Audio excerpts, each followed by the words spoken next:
लेकिन मैं यहाँ तुम्हारी बकवास सुनने के लिए नहीं हूँ। दो गली बातें कैसे कर रहे हैं कि राख हो जाए, लेकिन मैं राख पर ही शासन करूंगा। लेकिन आप जवाब मांग रहे हैं, फिर आप कह रहे हैं why should I listen to you. तो क्या गोली चलनी चाहिए थी बच्चों पे?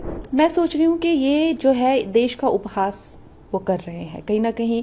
चाहे आलू उगाने की उनकी बात हो, चाहे जलेबी अमेरिका में भी, हमेशा देश का उपहास करते हैं और उनके लिए हर कुछ जो है एक जोक है। पहली बार मैं देख रही हूँ कि एक पार्लियामेंट में का जो है इतना मजाक वो बना। एक ही सांस में कह रहे हैं कि हमें अमित शाह जी से जवाब चाहिए। एक सांस में ये कह हमें अमित शाह जी से जवाब चाहिए कि ऐसा ऐसा स्टूडेंट्स के साथ उन्होंने किया कि नहीं किया। हम यहाँ उनकी बात सुनने के लिए नहीं है, फिर कह रहे हैं कि हमें जवाब चाहिए। ये किस तरह का मजाक ये देश के साथ हो रहा है? मतलब उन्हें कोई लाज कोई शर्म नहीं रही है और पूरी दुनिया देख रही है और ये सोच रही है ये किस तरह का पर्सन है जो एक ही सांस में कह रहा है कि अमित शाह मुझे तुमसे जवाब चाहिए कि क्या जो भी उनके क्वेश्चंस हैं कि गोली चली थी, क्या आंखें फूटी थी, या जो भी है, लेकिन मैं यहाँ तुम्हारी बकवास सुनने के लिए नहीं हूं। Why should I listen to you? अरे आप जवाब मांग रहे हैं, फिर आप कह रहे हैं why should I listen to you. एक ही सांस में आप ये ऐसी दो गली बातें कैसे कर रहे हैं? How does this even work? What is he thinking? He's taking people for granted. और फिर एक बात में वो कहते हैं कि अगर उन्होंने गोली चलाने को कहा था तो मतलब वो उस बात के दोषी हुए, और अगर उन्होंने नहीं कहा था तो वो जो है इनकेपेबल है, मतलब गोली चलाने के इनकेपेबल हैं वो।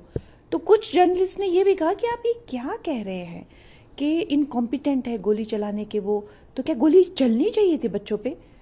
तो उस पे वो जो है वो भड़क पड़े और उन्होंने जो है जर्नलिस्ट को कितना भला बुरा कहा कि तुम चूहे हो, तुम ये हो।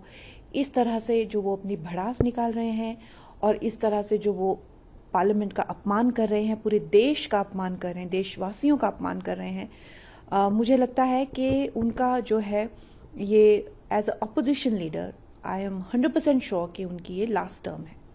उन्होंने ये भी कहा कि अमित शाह जी को इस्तीफा दे देना चाहिए। वो तो प्राइम मिनिस्टर का इस्तीफा मांग रहे हैं। वो जो है इस देश के डेमोक्रेटिकली इलेक्टेड प्राइम मिनिस्टर का इस्तीफा मांग रहे हैं, जिन्हें जो है इतना बड़े मैंडेट जो भी तीसरी बार मिला है।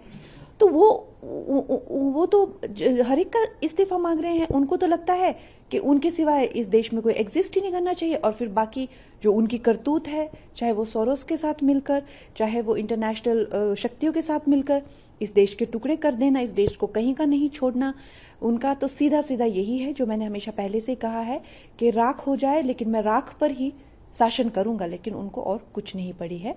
तो वो किसका इस्तीफा मांगते हैं, वो क्या चाहते हैं, उससे क्या फर्क पड़ता है जब जनता को वो मैटर ही नहीं करते हैं। ये तो उनकी माताजी हैं, इटालियन माताजी, जो जैसे तैसे करके ऑपोजिशन को जो है ठूस रही हैं कि इसी को ही ऑपोजिशन लीडर बनाना है। नहीं तो जनता तो उनको बिल्कुल भी 100 इलेक्शन वो हार गए हैं। वो कौन होते हैं उनको किसका इस्तीफा चाहिए, उससे क्या फर्क पड़ता है? वैसे तो सड़क पे चले हुए अगर उनकी इटालियन माता जी ने ये नहीं कहा होता कि भाई इनको ऑपोजिशन लीडर बनाओ, तो उनकी क्या वजूद है? Subscribe to One India and never miss an update.